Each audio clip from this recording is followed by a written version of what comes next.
Welcome to Event Experience by Bizzabo, the podcast where we bring the best and brightest event experience leaders together to share stories, tips, and lessons learned from creating some of the world's biggest events. I'm Rachel Moore, your podcast host. Y'all know we like to bring the receipts on this podcast, and today's episode delivers. Sydney Melin, Executive Director of Audience and Community Marketing at Forbes, shares the importance of event technology in enhancing attendee experiences, and she brings metrics that demonstrate the success of event tech initiatives done right. The proof we provide today will help you level up your event experience. You're about to hear some recognizable names with regards to today's guest. Starting her career at Salesforce, she then worked up the ranks at Forbes, where today she is the Executive Director of Audience and Community Marketing. I love those two things together. I'm so excited to welcome Sydney Melin to the podcast. Sydney, welcome. Thank you so much for having me. It's a delight, and I can only do so much to tell people about you and your role because you live and breathe it every single day. So I am going to actually toss it right back to you now. Can you tell our listeners more about you and your world and what that's like in your role at Forbes? Yeah, absolutely. Well, thank you for the wonderful intro. Just taking it a step further for my role currently at Forbes as the Executive Director of Audience and Community Marketing, I oversee a team of talented marketers that create campaigns and drive audience for our Forbes Live events. Those are global, those are in person, they are virtual. There is no limit there. And I think as everyone in a position like mine knows, it's a lot more than just getting butts in seats. Our team is responsible for data collection, data reporting, audience communication, pre, post, during, our marketing tech stack, our on-site tech. The list goes on. So I'm excited to dive in a little bit deeper with all of that. Well, I mean, obviously, we've just demonstrated this is going to be a good episode, especially for this podcast, because it is event experience and we're about to dig into that. So I'm excited. Let us segue into some get to know you questions. Fun. Okay. Now I ask this of all event planners. It feels pertinent because, so much of the time we are spending very long days out on the ground, out running around and taking care of all kind of things. So when you're doing that on those long days, what are your go-to on the ground event day shoes? Ooh, so I would love to say that I'm a sneaker girl, definitely, usually, but unfortunately more recently, I feel like people have been like dressing up and showing up to our events.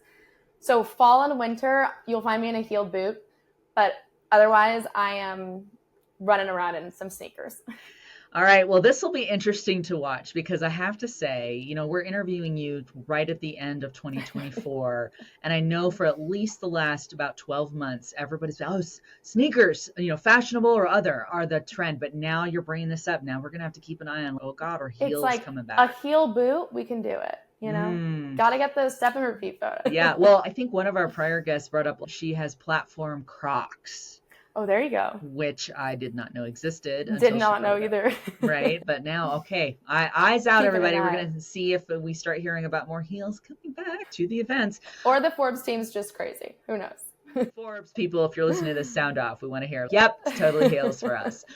Sydney, what are you listening to, watching, or reading these days that you can't put down? And it doesn't have to be work related.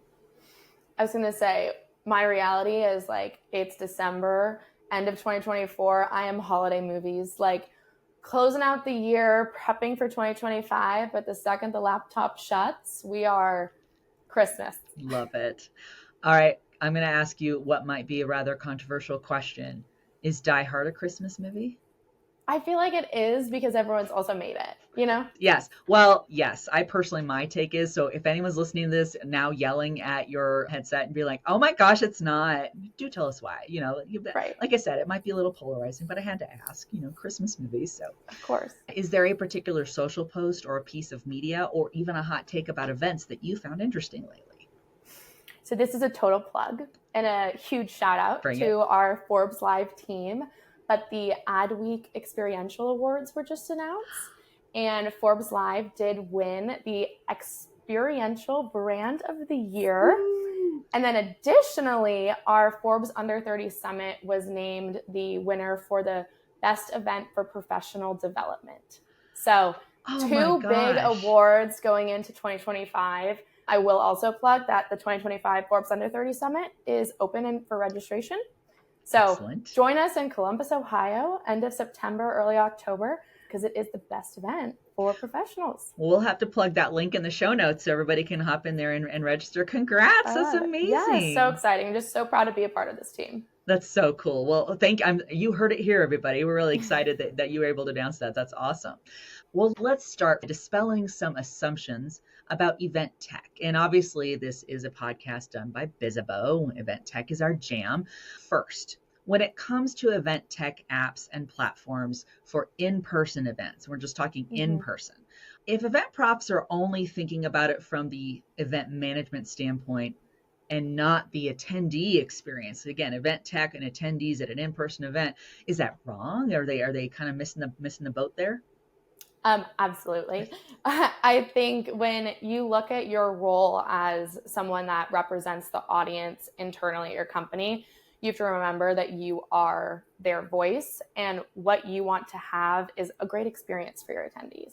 So the reality is we all have been to events, we've been on site, we know there's a lot going on. And I think the first step is really looking internally. If you are working that event and you don't understand something, the attendee is not going to get it. So what your role is to make sure all the event information is front and center for them in one spot. We obviously all know event apps are the way to go with that. But I will also say not every event needs an app. If it is a smaller event, you can find a way to communicate that message, not via an app, and via SMS if your attendee is on their phone, or via email if they're the ones that are in their inboxes. So I think finding that balance of determining when the app is needed, but also remembering that no matter what, you need a strong communication for your attendees so they can go and have a one-stop shop to make that experience a little bit better. I'm holding my smartphone up right now. I mean, even just like whether we're sitting at, an intimate dinner, or we're out, strolling an exhibition floor or anything like that, or trying to find a seat in a keynote. I mean, we're all holding this in our hand and probably looking at it, maybe not just for the event stuff, but also because we're getting notifications and because, we're all business people. But you're going on too. That's right. Oh my gosh. Don't we all, right? I mean, That's all happening, but such an important point to say, but part of your challenge then too, and that's why you just said, the event tech matters, because amidst all those notifications, you still have to rise to the top and make sure that attendee understands what's next for them in their immediate geography, right? Exactly. And I think keeping that in mind, if they have to go to multiple places to find the information for an event, you've lost them. And as long as you make your communication plan very clear, so it is that one-stop shop, again, whether that's the app, whether that's an email, they need to know where to go. And just, again, picture yourself in their shoes. If you are lost as an event organizer or someone that plays a role in the event, 100% your attendees are not with you. That is such a great point. Thank you. Because and I can think of even a savvy person, and everybody listening to this, you can kind of grade yourself like, oh, how savvy am I with tech? Right. All of us can be like, oh, well, I'm so in touch all the time. And I consider myself that too. But I've been at events too where I'm like, oh, crud, I think that was in the app. But, I know I got an email about it. So at least you're giving at least one very clear touch point, but preferably more, so that I can find that information I need right away. So I'm not going to be wandering around, what do I do next? Exactly. Really great point. And such goodness, that just makes it so important then for like that team to test it and, make sure it's, do you know what's happening? Because if you know it, then our audience is probably going to know it, and we're doing good. Exactly. I'd love to hear you describe for us how you have used event tech to impact those in-person attendee experiences in your role at Forbes. Yeah, absolutely. So obviously this is a Bizzabo podcast. I will say I am a Bizzabo cheerleader. We have used Bizzabo for about 6 years. And as our business has grown, Bizzabo has grown. So I think every year there's new things that we're experiencing. This year, one of our biggest things was really using the app at most of our tentpole events. And part of that is the session registration that became available. So we have started now to use our session registration in the event app for our other on-site experiences like roundtables, salon dinners, whatever might be taking place. So the attendee or registrant gets an email prior to letting them know the app's ready, jump on in. And in that app, they're doing everything. They're signing up for all the experiences on site.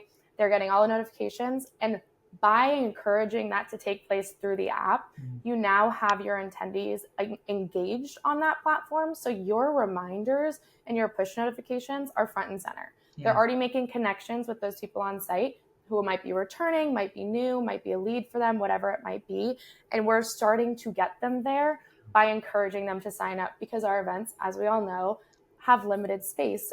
Not everyone can attend the roundtable, whatever it might be. So we started to use that just to really find a new way to keep our attendees within the app. Because I think previously, when looking at our roundtables or salon dinners or whatever it might be, we required additional registration. So they would go to a separate Bizzabo event and register for that. That was great, did the job, got the data, all you need. However, from the attendee experience, they're then clicking in multiple places. They're checking the website, their email, whatever it is.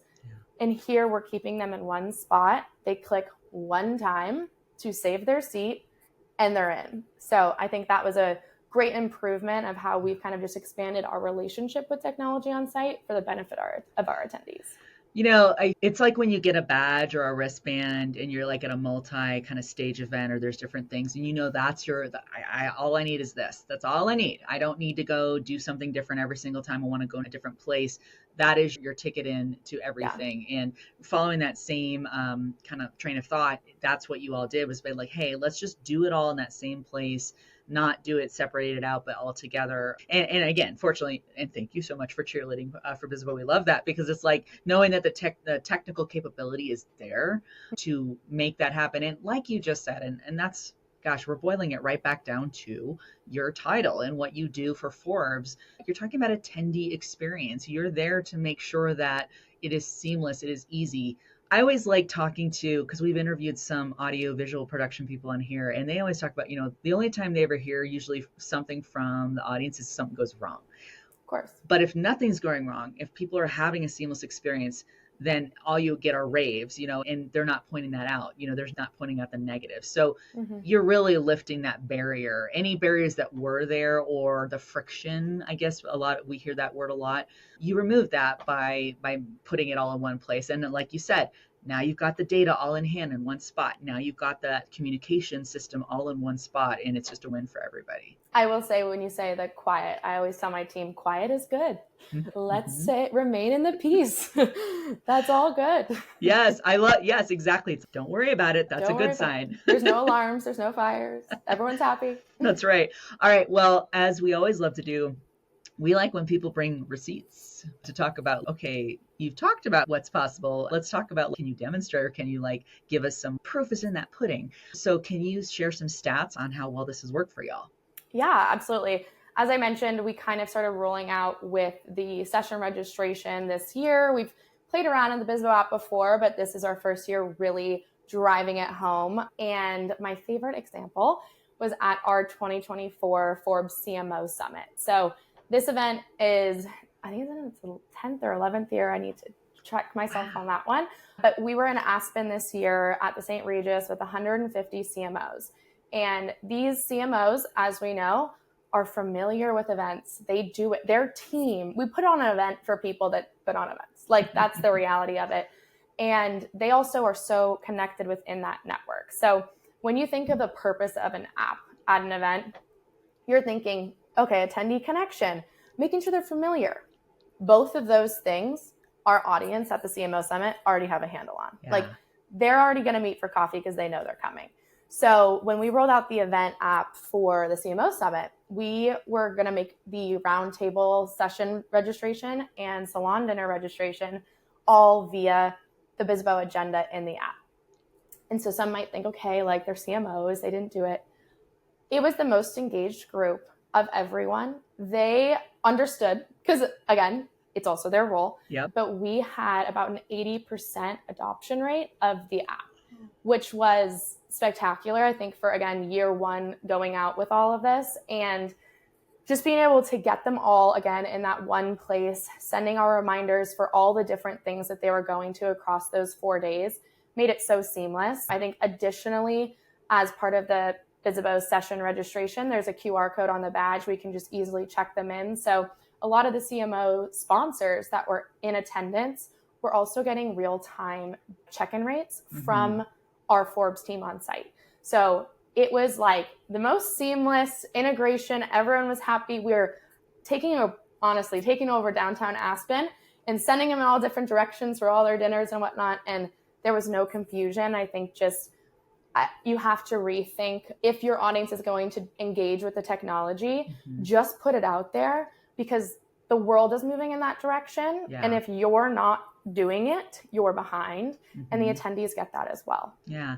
Well, win there too, because it's, I mean, gosh, we're both marketers. We work with marketers, and knowing marketing people, I mean, goodness, marketers have so many apps on our phones already, yes, right? So even being like, oh, you're going to have me download that app, but 80% adoption is a fantastic rate. Obviously it worked. And I've had the privilege of being to Aspen downtown. So now I'm just like picturing all your CMOs walking around, like, where does the app say to go next? We're going to go. Exactly. And that's amazing. That's so great. What a great kind of testament to like how you really did anticipate that attendee experience, but then used the tech to support it and to make sure that they had the best time ever and came off with a great event. It truly is one of those things where the year prior, it worked well. Our method of the other event registrations, that process works, right? But it's about year over year rethinking how the technology can actually support you in doing your job better, easier to report data, and then also improving the attendee experience. That's what technology is there for. So. And again, excellent point to look at it year over year. It can be so easy, I think, for people to get in that cookie cutter mode, right? Where they're like, well, that's how we've always done it, and it worked great the last 2 years. Why reinvent the wheel? And you're like, oh no, we're giving it more suspension. Like and I'm sorry, I'm getting into car euphemism, which is the last thing I should do. But you're taking a look every year saying, well, wait a second, the tech might have improved. There might be some new features. You mentioned too, using Bizzabo for the last 6 years, it's evolved. Right. And then evolving your approach then and saying, okay, yeah, it did work great last year. Can it work even better this year? What are our options? I think that's so key that I think a lot of people forget to do, or maybe feel like they don't have the time to do. Well, and I'll tell you, the Bizzabo product team, they know my name well. That's awesome. They're like, oh, Sydney's calling again. She has an idea. So. Well, I bet they love hearing from you, because it's like, idea, bring it in. Let's talk about it and make it happen. So excellent. I love that you're sharing all this for us. We'll be right back with more event experience after the break. Event enthusiasts, are you hungry for the latest event trends and insights? Pop open your laptop, pull up your favorite browser, and head to the Bizzabo blog. That's bizzabo.com/blog. For fresh perspectives and expert takes on what's shaping the world of events. Plus, subscribe to get blog updates sent to your inbox every 2 weeks, and never miss an article from bizzabo.com/blog. Do more that matters with Bizzabo. We're back with Sydney Melin to learn how her team uses event tech after the curtains have closed. What about after in-person events? Can you share how you're using event tech to tie that whole event experience together and the aftermath? Absolutely. And I think you are kind of teeing me up perfectly when you say like that year over year planning. What can we make better? So I think all of us are in that pre-2025 planning mode right now, and something that is on my radar and things that I am going to be pushing for in 2025 is actually utilizing AI to improve that post-event communication strategy. Yeah. So the idea being, as event professionals, we all know the first email that hits our inbox is, can I get that photo that photographer took of me on site? Yes. Duh. I want that too. The step retreat was great. Yes. But there's technology out there that can use facial recognition to share attendee folders specific to the photos that they are featured in on site, just for them. So I think, again, keeping the mind open of like, how can technology help support our strategy here? The idea being, you are solving a problem for the attendee and removing the load of work from your team by creating the folder for them to get all of the assets. They're also marketing your event for you by providing those photos year over year. And then taking it a step further, using that technology as your post-event follow-up, whether that be directly after that contains your survey, sponsor, whatever, like directly after that one event, or following up at the end of the quarter or the end of year saying, it's been so great having you at our events. Here's 4 highlighted photos of you at all of our events this year. Would love to connect or want to share the 2025 Forbes Live calendar with you. Yeah. Let's stay in touch, whatever it might be. So I think using technology just to enhance your communication post-event is really key because, again, audience and community is my title. We don't want our attendees coming to one event. We would like them to continue to attend our events and find purpose in many of the great things that we're doing all over the world. Yeah. I am thinking right now of that person who is 6 months later opening an email and they are, that event is way back in the back of their brain, if it's even like there at all, if they're even cognizant of it. But you're sharing with them, they open the email and immediately they see, oh my God, it's a memory. It's a memory from when I was at that event.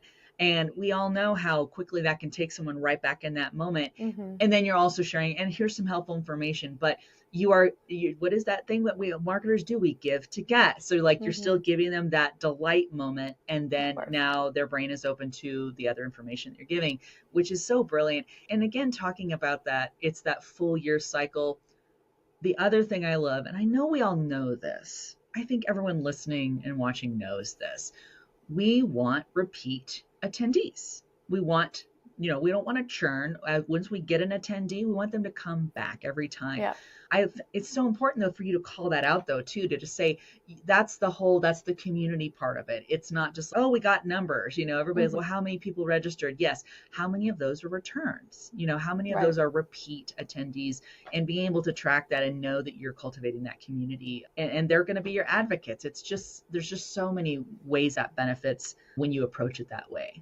Yeah. And I think of course, they're your advocates, they're coming to your events, but I think a part that you also forget is they're the people that are going to tell you like how you can improve your event, whether that be they attended our Power Women Summit and are at our CMO Summit and are coming to Abu Dhabi with us for 3050. They might say, hey, by the way, we loved what you did at because it's them and the people they met that are traveling to all of our events. We loved what you did there. It would be awesome to incorporate that here. Or, hey, I just got back from CES and I saw this. Like, being on site, and as my role on site, I am also networking with these attendees and building a relationship with them where they feel comfortable enough to be like, hey, this is number one, love this event. Here's my constructive criticism. And you take that back to the team. Or, hey, someone that's attended 4 of our events, loves coming, has this constructive criticism for us. And that's great because we can trust them and they trust us. And then the next event they come to, it's that much better. Yeah, it's brilliant. So really great. What a winning approach. You obviously have the numbers to prove it, right? And so excellent, just really good insights, good best practices, and good ideas too for everyone to remember as they tackle. And again, like you said, we're all in planning mode for 2020. So now is a great time, everybody, as you're listening to this podcast, because you can multitask. Go check your event tech. What can it do now that it couldn't do maybe last year? And make sure that you're employing that into your approach. And, like Sydney's doing with her team, have some more success this year than you even had last year. I know we spent a lot of time talking about like our event tech and that experience and the technology that really touches your attendee. But I think looking on the inside is also really important. At the end of the day, we're marketers and we are not just copywriters and social media posts, campaign manager, like whatever it might be. We deal with a lot of technology. And I think you can have an absolute rock star team, but if they don't know all the capabilities of the technology you're using, whether that be running campaigns, managing timelines, anything, you're falling short. And I think just you making sure you're utilizing your technology to the fullest helps you run a more efficient team. And then also you're seeing how the data is connecting across the company. You as an event manager, you are one product of your company's business, and their journey goes all throughout. So I think seeing how that data connects will just allow you to be a better and smarter marketer. So I think that's a part sometimes we forget is we're running in our own little world on the event side. but take a step back, look at the full picture, and make sure your team knows how to use that technology to the fullest. Final, easiest question. Where can our listeners find and follow you online, Sydney? LinkedIn, Sydney Melin. I'm happy to connect and answer any other questions you guys have. Sydney's Skill Up recommendation requires us to do an about face when we're laser focused on our own events. I think it's pay attention to what's happening around you. I think all of us are busy. We all know that. We are eat, breathe, sleep our events, and we experience our events. But I think it is paying attention to the technology that's happening, attending those events, listening to podcasts, like whatever it might be, because the second that you feel like you are copying and pasting something from one campaign to the other or one event to the other, you are behind. Yeah. So I think just pay attention. Thanks again to Sydney Melin for joining us on Event Experience. And thank you for listening. If you're enjoying the show, we'd love to hear it. Connect with us on social and subscribe, rate, and review us wherever you're listening. Also, don't forget to share the show with your colleagues and friends. You can find transcripts and key takeaways of each episode on bizzabo.com/podcast. On behalf of the team, thank you. We'll gather again soon for a new episode of Event Experience.